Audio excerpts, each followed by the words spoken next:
राष्ट्र के हिंदुओं को एकजुट होकर के राष्ट्र के सम्मान के लिए ध्वज का सम्मान और पूजन करने के लिए जो है गुरु पूजा महोत्सव का आयोजन रखा गया।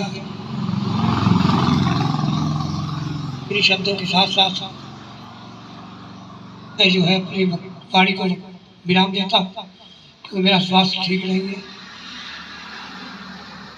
परम पूज्य भगवा ध्वज आज गोपेश्वर महादेव की पावन स्थली पर मैं महाराज जी को नमन करते हुए, छोटे महाराज जी को भी नमन करते हुए कुछ बातें आपके सामने रख रहा हूँ जो हमारे संगठन की नीति है और संगठन क्या है। संगठन की स्थापना 27 सितंबर 1925 को डॉक्टर हेडगेवार जी के द्वारा स्थापित की गई। डॉक्टर हेडगेवार जी MBBS डॉक्टर थे। उस समय पर देश में पूरे भारतवर्ष में 20 की संख्या में डॉक्टर हुआ करते थे। उस समय पर वो MBBS डॉक्टर थे। अगर उनको पैसे की अगर कोई चाहत होती तो वो स्थापना नहीं करते। बैठो।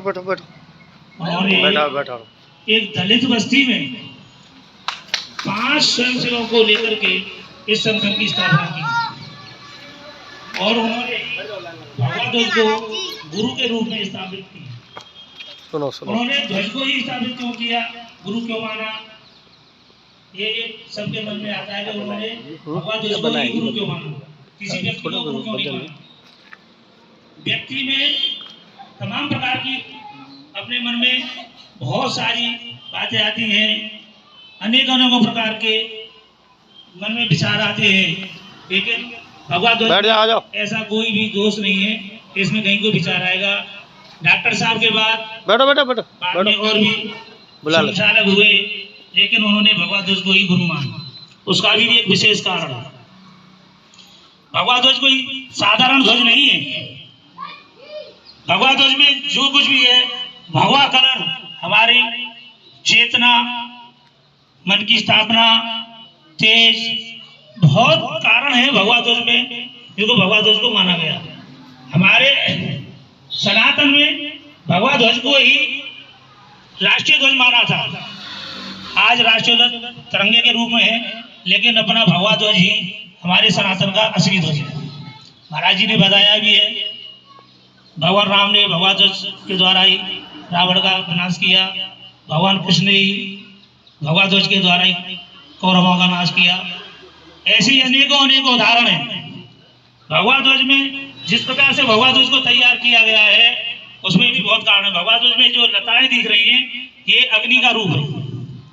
जब अग्नि हम प्रज्वलित करते हैं तो अग्नि में भी जब लताएं दिखती है तो इसी प्रकार की होती है। इसीलिए, और अग्नि से ज्यादा शुद्ध हमारे सनातन में दूसरी कोई वस्तु नहीं है, कोई चीज नहीं है।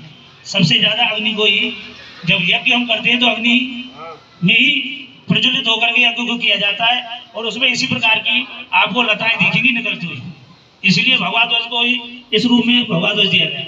अब विचार आएगा मन में कि भगवा ध्वज में समर्पण जो किया जाता है, वो भगवा ध्वज को गुरु मान करके इसलिए किया जाता है कि इसके अंदर जो समर्पण राशि आती है वो किसी व्यक्ति के लिए नहीं होती। अगर आज हम किसी को मनुष्य को गुरु मानेंगे तो वो राशि उन मनुष्य के रूप में जो गुरु माने उनके प्रयोग में आएगी। ये राशि किसी गुरु के प्रयोग के लिए नहीं है। हम समर्पण करते ही भगवा ध्वज को मान करके, उसका एक कारण भी है। जो समर्पण राशि हम देते हैं, जो समर्पण राशि जाती है, वह हमारे जो प्रचारक जो होते हैं वो अपना घर छोड़ करके आते हैं। ऐसे अनेकों प्रमाण हैं। जो प्रचारक हैं वो अपनी माँ और बाप की अकेली संतान हैं और रहे हैं, और उन्होंने उन माँ बाप के धन्य में 100 बार प्रणाम करता हूँ कि उन्होंने अपने बच्चे को दान दिया संघ के लिए। एक माँ संतान होने के बाद भी अनेक प्रकार ऐसे अनेकों प्रमाण हैं जो एक संतान होने के बाद भी संघ को दान दिया। क्यों? हम लोगों की रक्षा के लिए। उनका अपना कोई फायदा थोड़ी है। जो प्रचारक आते हैं उनका कोई निजी फायदा थोड़ी है। आप और हम लोगों के परिवार में वो रोटी मांग करके खाते हैं। अभी हमारे साथ जो हैं कृपाल जी प्रचारक हैं, घर छोड़ करके हमारे बीच में रह रहे हैं। ये आप और हमारे यहाँ ही खाना खाते हैं, ये अब कोई खाना नहीं बनाता। इनके पास कोई कहीं से कोई राशि नहीं आती, इनके पास कोई तनख्वाह नहीं आती। ये केवल हिंदू धर्म को बचाने के लिए, राष्ट्र का कार्य करने के लिए अपने घर को छोड़ करके हमारे बीच में रहते हैं। आइए भी आइए, आ रहे अभी प्रणाम कर लेंगे, प्रणाम करेंगे। तो ऐसे अनेकों कारण हैं जहाँ ऐसे रहते हैं। दूसरा ये कि जो समर्पण राशि हम लोग समर्पित करते हैं, उस राशि का पूरा जो समर्पण जाता है राशि का, वो सब उधर जाता है जहाँ हमारे लोगों को, जो लोग विधर्मी लोग हैं, जैसे ईसाई मिशनरी है। अभी हमने देखा ही नहीं है, हम केवल अपने आप को समझ रहे कि हम यहाँ कोई दिक्कत नहीं है। बहुत लोग कहते हैं अरे हमको कौन क्या कुछ कह रहा है, कोई परेशानी नहीं किसी प्रकार की। लेकिन जहाँ परेशानी है ना, अगर वहाँ देखेंगे, सुनते हैं, आजकल सोशल मीडिया में देख रहे हैं बंगाल में क्या हो रहा है हिंदियों के साथ, देख रहे हैं सब लोग ज्यादातर। उससे भी ज्यादा स्थिति खराब है, उससे भी ज्यादा स्थिति खराब है। ऐसे हिंदू परिवार है जिनके बच्चों के पास कपड़े नहीं है, पहनने के लिए, खाने के लिए भोजन नहीं है। वो क्या करेंगे? ईसाई मिशनरी है, उन लोगों को लालच देती है, मकान का लालच देती है, पैसे का लालच देती है, खाने का लालच देती है, कपड़ों का लालच देती है, और उनका धर्म परिवर्तन कराती है।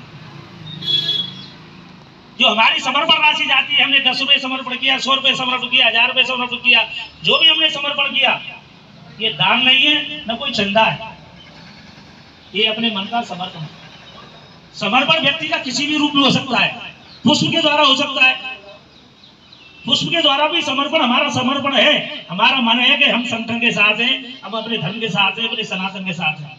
ऐसे ही समर्पण थोड़ी है, उसमें भी समर्पण मन का समर्पण होना चाहिए, पैसे का समर्पण नहीं। वो अपनी श्रद्धा है, मेरा मन है, मैं पैसे भी समर्पण कर रहा हूँ, मन तो है ही। हर व्यक्ति का नहीं मन है पैसे से समर्पण करने का, राशि से, उसमें तो समर्पण तो है। तो वो जो पैसा है उन लोगों को धर्म परिवर्तन को बचाने के लिए, ये राशि जो समर्पण की होती है, वो 80% समर्पण राशि उन्हीं स्थानों पर लग जाती है कि उन बच्चों को शिक्षा दिलाई जाए, उन परिवारों का रहने के खाने की व्यवस्था की जाए, उन लोगों को अन्य विधर्मी लोगों के चंगुल से उनको बचाया जाए। इस प्रकार के कार्यक्रम संघ के द्वारा होते हैं। संघ, मेरा मानना है कि अगर संघ नहीं होता तो हो सकता है हम लोगों में से बहुत लोग अपना धर्म नहीं बचा पाते, और इस बात से बहुत लोग सहमत भी होंगे। हमारे बीच में कोई परेशानी नहीं है, ये मानते हैं, लेकिन हमसे हट करके देखो कितनी परेशानियां हैं।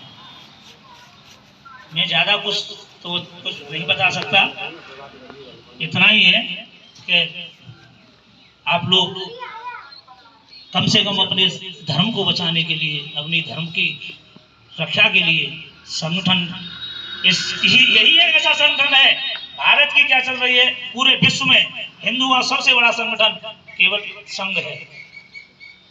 इसी शब्दों के साथ अपनी वाणी को विराम देता हूँ, और मैं अपने जो विचारक जी हैं उनसे कहूँगा कि वो कुछ अपनी बात ब्याज जी के लिए बोलो।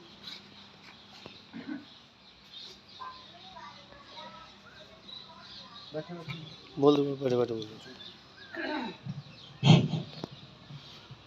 आदरणीय हमारे ग्रामवासी, हमारे पूजनीय प्रातः समन्वय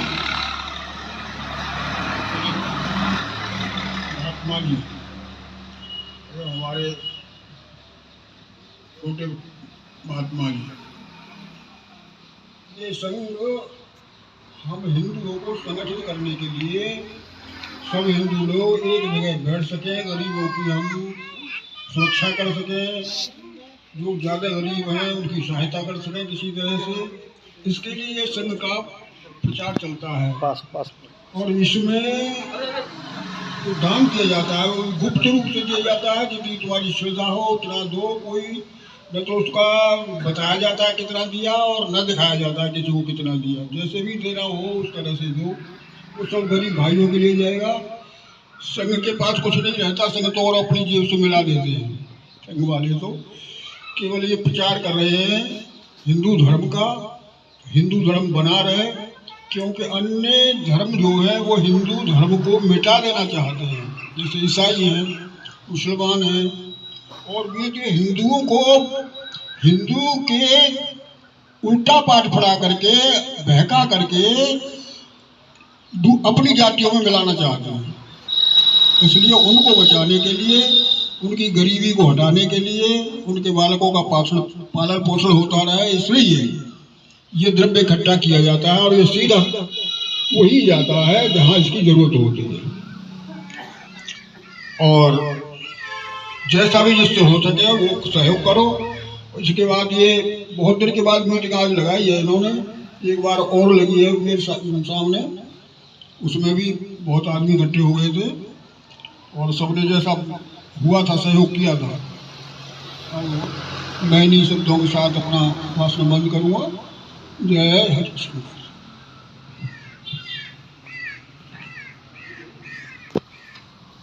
हो गया। परम पवित्र भगवा ध्वज आज के इस कार्यक्रम के अध्यक्ष महंत श्री परम पूज्य गणेश दास जी महाराज, माननीय खंड संचालक जी एवं हमारे व्यास जी महाराज, आज डांगोली ग्राम में ये जो गुरु पूजन का कार्यक्रम है आदि गोपेश्वर जी महादेव मंदिर के स्थान पर आयोजित किया गया है। अभी गुरु जी ने बताया, महंत जी महाराज ने, गुरु और शिष्य की परंपरा के अनुसार गुरु पूजन का कार्यक्रम करते हैं और ये आदि अनंत काल से चला आ रहा है। जब से भारत की शाश्वत संस्कृति जीवित है, जिस लक्ष्य को लेके एक्चुअली में हुआ क्या करता था, पहले भारत में गुरुकुल परंपरा रहती थी। गुरुकुल परंपरा के अनुसार जब राजा महाराजाओं या साधारण व्यक्तियों के जो बच्चे जाते थे गुरुकुल में शिक्षा लेने के लिए, तो जब शिक्षा पूरी होती थी तो उसके बदले हमारे मतलब गुरुजी हुआ करते थे, गुरुजी उनसे दक्षिणा लिया करते थे। तो ये उसी उद्देश्य को लेकर एक समर्पण के भाव से संघ ने एक प्रक्रिया चलाई। जब संघ 27 सितंबर 1995 में जब खुला या स्थापना हुई, इसकी स्थापना हुई, उस समय तो डॉक्टर हेडगेवार जी, जो कि मूल निवासी महाराष्ट्र के रहने वाले थे, उन्होंने कोलकाता से MBBS किया था। वो 6वें डॉक्टर थे पूरे भारत में। आप कल्पना करिए, जब भारत गुलाम था उस समय पर वो 6वें डॉक्टर थे। उन्होंने डॉक्टरी डिग्री ना करते हुए राष्ट्र की सेवा के लिए समर्पित संपूर्ण जीवन कर दिया। और ये जीवन संपूर्ण ऐसे ही नहीं कर दिया, क्योंकि वो भी क्रांतिकारी सहभागिता रही उनकी। बंगाल में बहुत सारे उन्होंने आंदोलनों में उन्होंने पार्टिसिपेट किया उस समय पर। और कांग्रेस एक बड़ा कांग्रेस पार्टी उस समय एक बड़ा मंच हुआ करता था किसी भी राष्ट्रवाद के लिए। ये आज की कांग्रेस नहीं है, ये उस समय की कांग्रेस थी जिसमें भगत सिंह, चंद्रशेखर आजाद जी, अन्य व्यक्ति बहुत सारे जो महापुरुष हुआ करते थे वो इसको चलाते थे। मगर हुआ क्या, कांग्रेस को एक विशेष समुदाय ने हाईजैक कर लिया। विशेष समुदाय भी मुस्लिम समाज के हितों के लिए उन्होंने वर्क किया, उसके लिए कानून बनाए। ये उस समय की विचारधारा थी जब भारत आज़ाद नहीं हुआ था। और आप कल्पना नहीं करेंगे, जब भारत आज़ाद भी हुआ तो उन्होंने अपने षड्यंत्र रचना स्टार्ट कर दिया। पंडित जवाहरलाल नेहरू पहले प्रधानमंत्री थे, उनकी बेटी इंदिरा गांधी, जिनके साथ आज लव जिहाद की घटना देखते हैं हम, पूरे युवा बच्चे देखते हैं, सब लोग जानते हैं। लव जिहाद जो सुना होगा, बुजुर्ग लोग नहीं जानते होंगे, मगर इंदिरा गांधी जी से फिरोज गांधी जी ने शादी की। फिरोज गांधी जो कि मुस्लिम धर्म से हुआ करते थे और ये हिंदू धर्म की थी, और ये प्रधानमंत्री की पुत्री जिनसे की शादी की। ये इतना बड़ा षड्यंत्र उसी समय हो गया जबकि भारत और पाकिस्तान दो हिस्से हो गए थे उस समय पर। तो इसी चीज की चिंता करते हुए डॉक्टर साहब ने हिंदुओं के हित के लिए जो कार्य किया, संपूर्ण जीवन में समर्पित किया। अब समर्पण का भाव क्या होता है? समर्पण हम लोग समझते हैं समर्पण क्या? समर्पण हम अपनी शाश्वत प्रकृति से समझ सकते हैं। हम देखते हैं पेड़ पौधे हैं, अपने पेड़ पौधों की एक प्रक्रिया है। अगर कोई यहाँ बायोलॉजी जिसने पढ़ी होगी समझ में आएगा, नहीं होगा तो भी नहीं समझ में आएगा। मैं साधारण सिंप्लीफिकेशन में समझाने का प्रयास करूंगा। जितने भी पेड़ पौधे हैं जब अपना भोजन निर्माण कर रहे होते हैं तो उस समय उनके अंदर एक सतत क्रिया होती है। सतत क्रिया के समय प्राणवायु जो वातावरण में छोड़ते हैं जिसको ऑक्सीजन कहते हैं, और वो विश्व के कल्याण के लिए होती है। ये प्राणवायु पंच तत्व का हिस्सा है।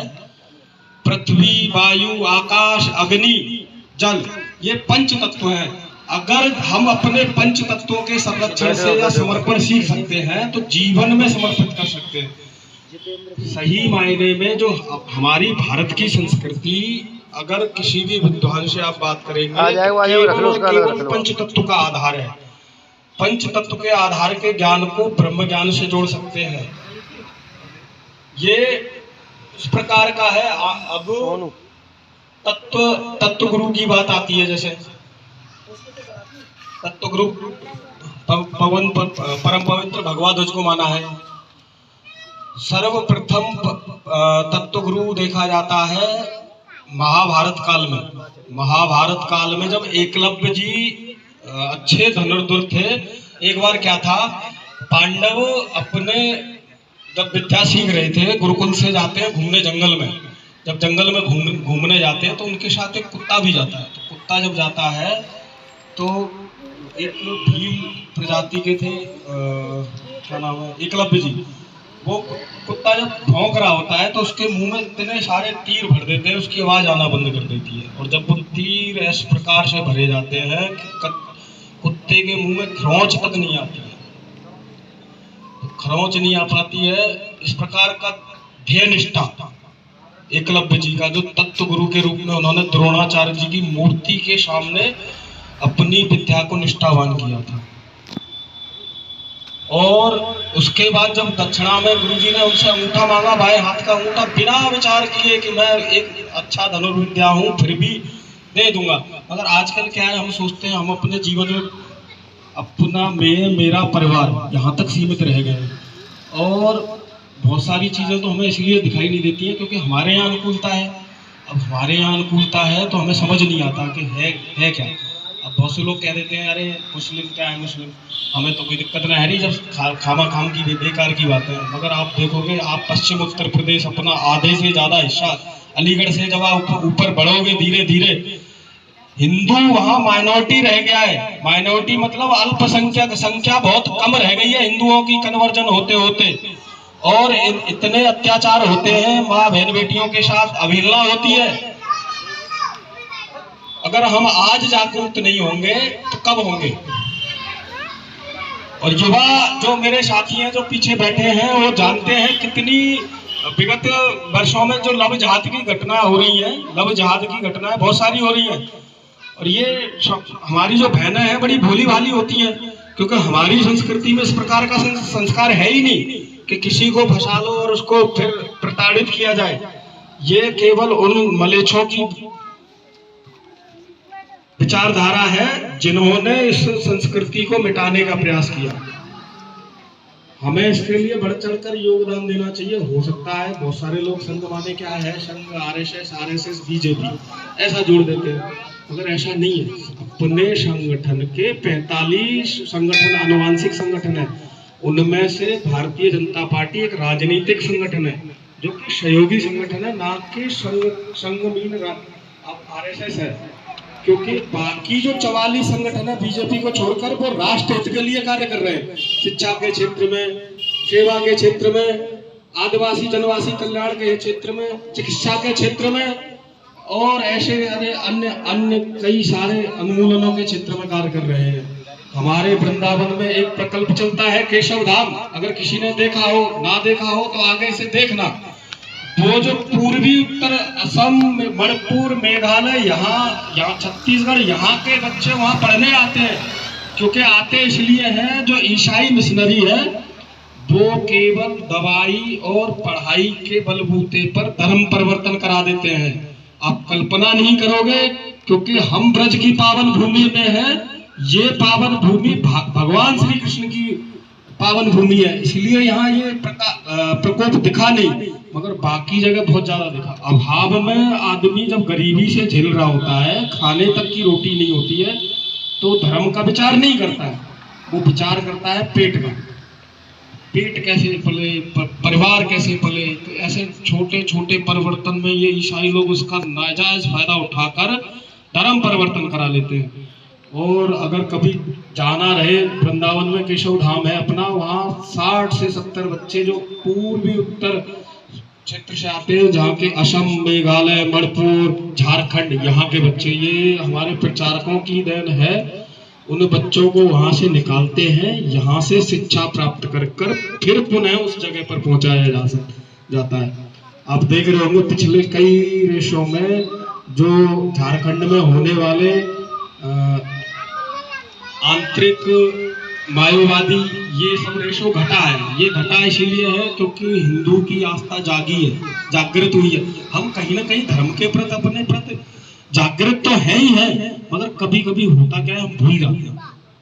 हिंदू धर्म की सबसे बड़ी विडंबना यही रही है कि हम अपने संस्कारों को बहुत जल्दी भूलते हैं, और इसी बलबूते पर विदेशी पहले राज करके गए, फिर अंग्रेज करके गए, मगर हम कभी गुलाम नहीं हुए, क्योंकि सतत प्रक्रिया में जब से आक्रमणकारियों ने आक्रमण किया, तब से कहीं न कहीं किसी गांव के कोने से लेकर बड़े रूप में विद्रोह का अग्नि जलती रही, और हमारे महान स्वतंत्रता सेनानी अपने आप को उस आग में झोंकते रहे, तब जाके राष्ट्र खड़ा होता है।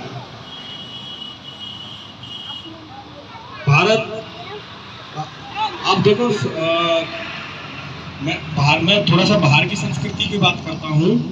रोमानिया की संस्कृति, अगर मेरे युवा भाई